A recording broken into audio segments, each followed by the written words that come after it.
Thanks for that, and thanks, Daily. Really great one to have to follow. But luckily, no conflicting information between the two of us, so that is definitely a good start. I have got the last session of the day, so I am going to ask everyone to do one thing for me. First of all, everyone close your eyes.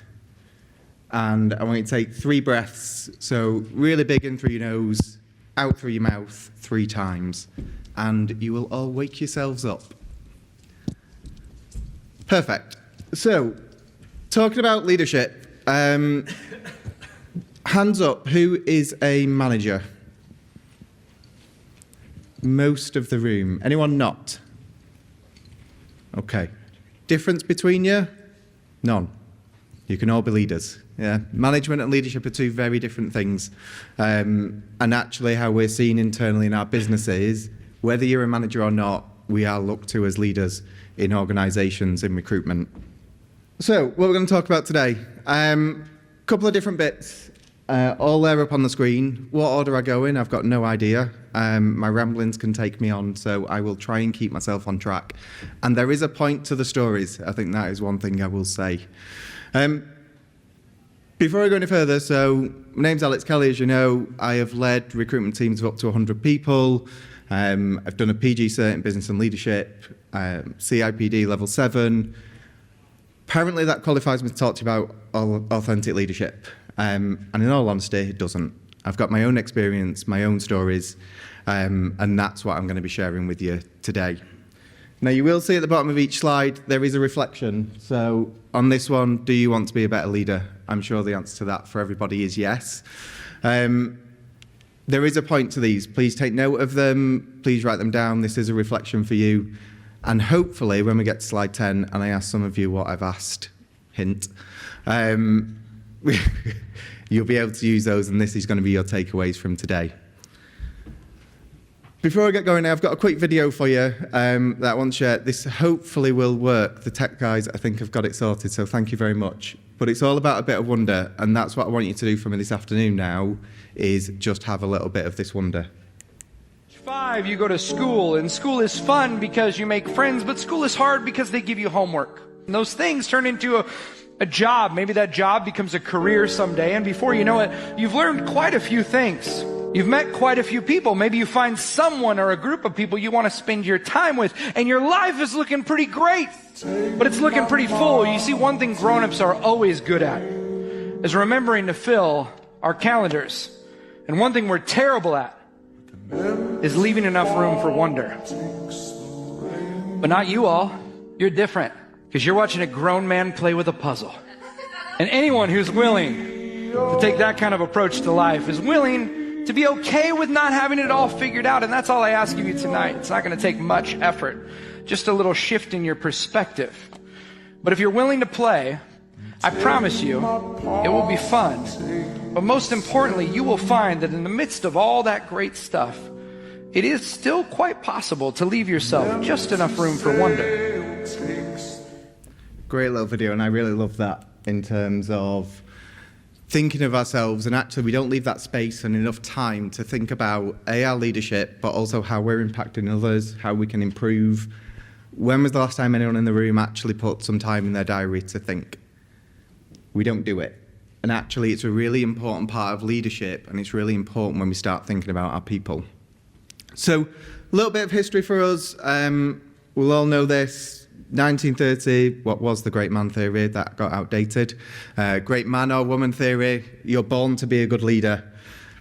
We know, and as Daly said, that's not true. You know, there's things that we can work on. We then got trait theories. You have the right attributes, you're creative, you're insightful, whatever that might be. Contingent theories, autocratic leaders, laissez-faire, my favourite ones, who cares? We then get the transactional theories, so an exchange in skills. You do well, I'll give you some money. You don't do well, I'll tell you off. It came in the 1970s. It wasn't until 2000 that people started talking about authentic leadership. And this is all about being yourself. And actually, as you can see, you know, we go all the way back to 1930. This is relatively new still. Apparently it takes people in leadership a long time to think of things. And a lot of thought and pondering goes into that. So this is a very much a journey for people still, and learning And actually, how do you be yourself in an organisation? It can be quite hard. So reflection for yourselves, what is your current leadership style? Have a little think about that. Does anyone want to work for this person? Gets annoyed at people, hot and cold with people, say things in a certain way, not change their style for any others. Thinks only their way's the right way? Sound like a good leader? No, don't think so. That was me, unfortunately. And that was some real self-reflection that I had to do. And actually, it's quite hard to sit and look at them things now and think, actually, yeah, I did that. And look, I'm not saying I did that all the time and was awful. Hopefully no one would ever say I was an awful person. Could have been a bad manager. But it wasn't great. And actually, that reflection is really key, and that self-awareness and that development, that can only go from one person. And we can ask for 360 feedback. We can see what our people think of us. We can see what our managers think of us. But actually, if you're not going to take that on, think about it, and then act on it, then nothing's going to change. Who's seen Inside Out?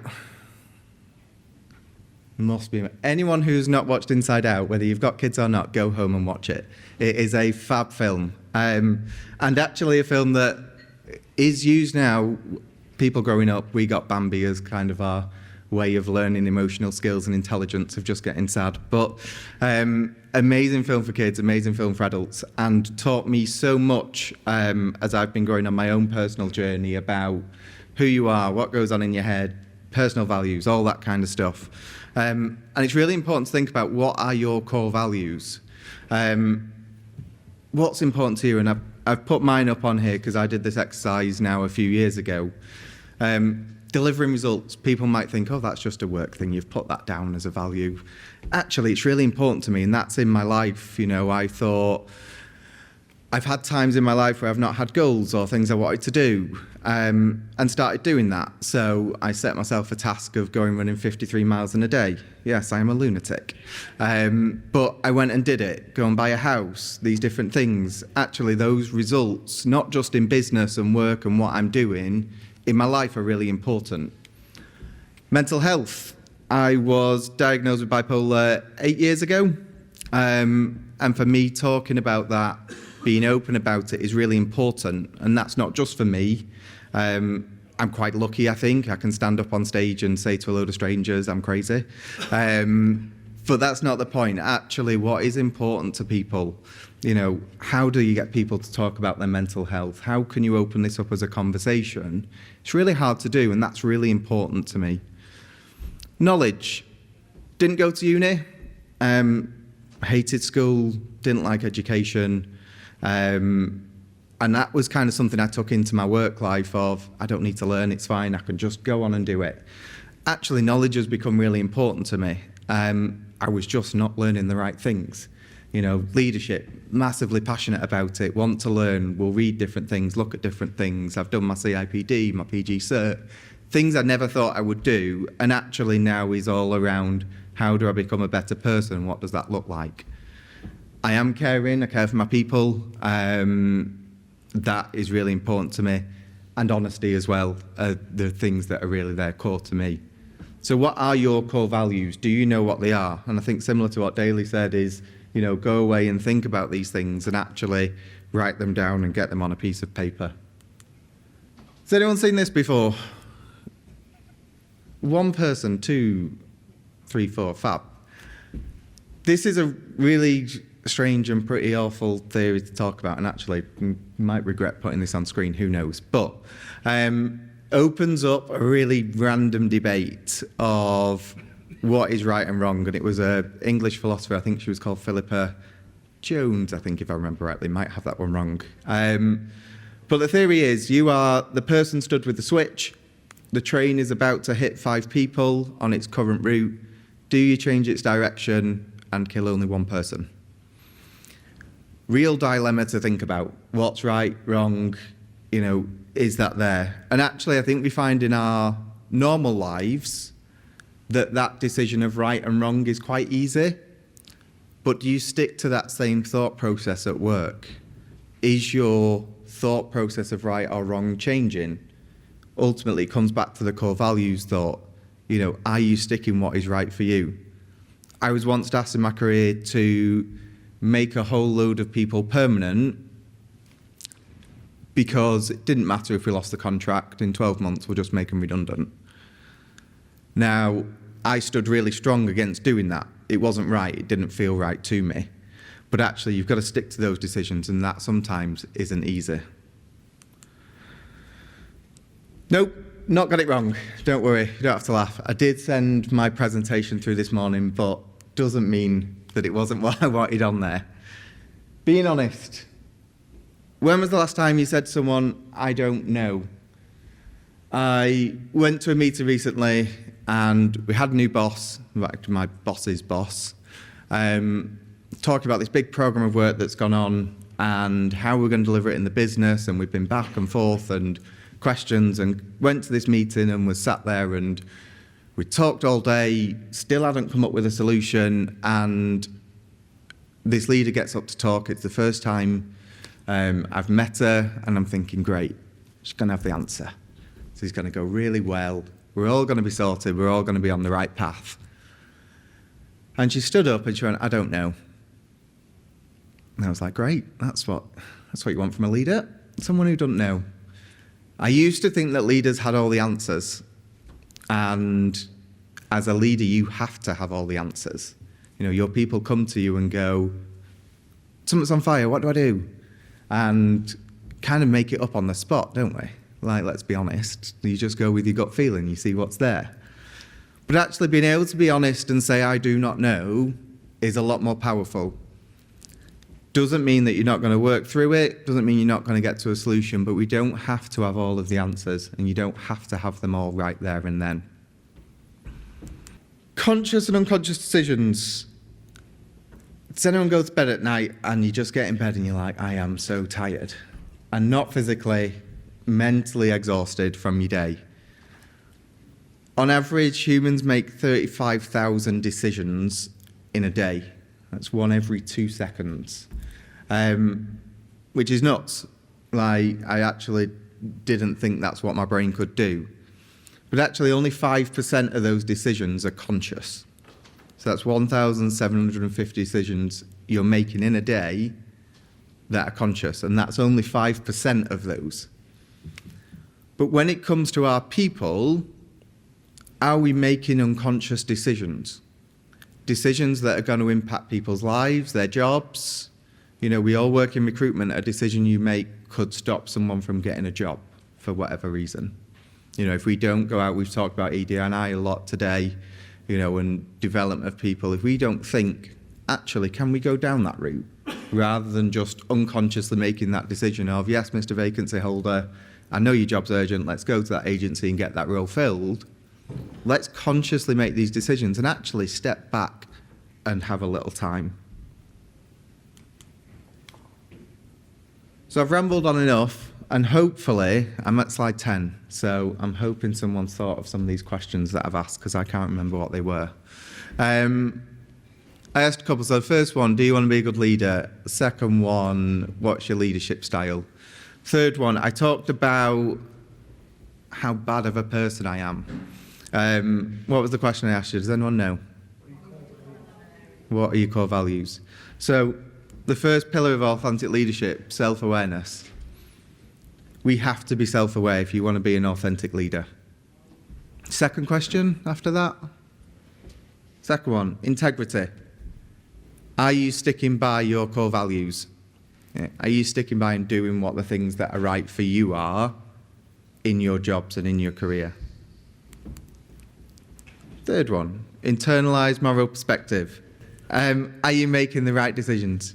Have you got that perspective there? Is it right or is it wrong? Again, you need to be sticking to these things, because if you're not, how can you be authentic for your people? Relational transparency. Being able to stand up and say you don't know is really hard. But actually, if that's the right thing, if that is how you are feeling, then that is what is important. Telling people the right things at the right time. We've got to think about these decisions. And finally, balance processing. Are you thinking through those decisions that you make? This happened to me only Friday last week, and one of my team rang me up and was like, Alex, we need to move this away from our area, blah, blah, blah, this going on. I went, no, we're not doing it. First words that came out of my mouth, and I was, oh, crap. Like, why have I done that? Yeah, I've gone with my initial thought of what it would be. I've not listened. I've not gone through. I've heard the information and just gone, no, that's not the decision. And I had to hold my hands up. I went, Heather, I've just said no. Don't know what happened. I'm really sorry. Let's start that again. Let's go back and let's think about this. Talk me through your reasons. Come to me with this properly, and let's make an informed decision as to why. And that's really hard to do sometimes, because like I said, you sit there, you think about yourself, I should have this right. But actually, all of this is authentic leadership. And I think the best thing that I can bring this back to, how can you show up at work as a leader as yourself? I think in the past, from a leadership perspective, people have thought, I've got to come in and I've got to be this and I've got to be strong and I've got to not show that I have any weaknesses. And actually, that's really hard to do. And also, we're in a situation now where we are, 5 generations in a workforce? And that new generation that's coming through want to question things. They want that, what's going on in your life. We've had COVID. You can no longer get away with the fact your dog's just run through the room and barked and done whatever in the corner. It happens. People are a part of our lives in work. And actually, let's just embrace that. Let's be ourselves and let's show that. And if you can do all of these things and bring it together, firstly, let me know, because it's really bloody hard. Yeah? Let me know how you've done it, because you're never going to get all of this right, but actually by making it a conscious decision, you might do. But if we do get there, you can be an authentic leader. And actually everyone in this room can be, because you can be yourself. But you've just got to think about how you can show up and what that looks like. But what is it? And I will let you read this, and I am going to read it out. I usually hate when people come and read out a slide, but I think it's really powerful. An authentic leader is genuine, trustworthy, and inspires others through their own self-awareness and integrity. And by doing this, you will empower your teams and have a connection with your people. And that is what we all want to have. So I have promised you some bits on personal brand, and there is some much better people than me to talk about personal brand when it comes to a marketing perspective, what you do on your LinkedIn, what that might look like. Some much better people out there, and I'm sure that Mark will have other people at other events talking about this in a much better way. But there's 2 bits that really resonate with me for personal brand. One I learned about a few years ago when I took my new role and I joined, and I was like, great, day one, going into it. And I'd moved internally from another team. And I just got chatting to one of the team, and they were like, you're going to come in and change everything. And I'm a bit scared of you. And I was like, oh, right, okay. That's not what I thought. People thought about me. I thought I'm quite a nice person. I like to have a chat and do whatever. And I'm working on my leadership. I thought I'm a better person, but apparently I'm quite scary and I'm going to change everything. That had come because I joined a business area that I'd had to change in HMRC. It was taking them 205 days to recruit one call centre agent. Processes were broken, spreadsheets were used, absolute chaos. And I had to come in and use a certain style to be able to get that team to a certain place. And that took me 6 months to do. But that stuck with me, and that is still stuck with me at HMRC to this day. Do I mind it? No, to be honest. Quite happy to be a bit scary and know that I'll come in and change things and get stuff done. That's actually, for me, that's a pretty good personal brand, because when people do get to know me, they see this side, and I'll come and I'll talk and I'll learn more about my people, and they see a really different side of me maybe than what they've heard. And that's fab, and that is now starting to come out more in HMRC and with what I've done. But that will stick. And when I looked at this, you always have to think about where your shadow goes as a leader. So if you think of yourself stood there and talking and the light's on you and you've got your shadow, that is touching so many more people than you might think. And a really good example of this, I had a team member who did something wrong and they tried hiding it. We know then what happens, it gets worse. Then we had another complaint in and something else happened and everything else. And I end up finding about this about 3-4 weeks later, and it's turned into this huge complaint from something that was actually really small. And I asked to have a meeting with this team member, and he was obviously a bit scared coming in. Like, this has all happened now, and we're on Teams, and he comes on, and I can see he's really scared, and I was like, right, this has happened. He's like, yeah, I don't care. And a bit of a look of shock on his face. He was like, what do you mean you don't care? I was like, I don't really care about what happened. What I'm bothered about is that you didn't tell me.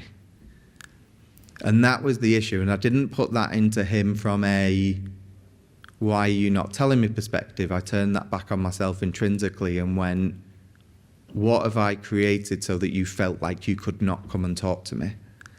And that's on me. If I've got team members doing that, that is on me. And the look of relief on his face was like, oh, right, actually, I'm not in trouble here. This isn't what it's about. What I was bothered about is that not told me. And I needed to understand what that was about me.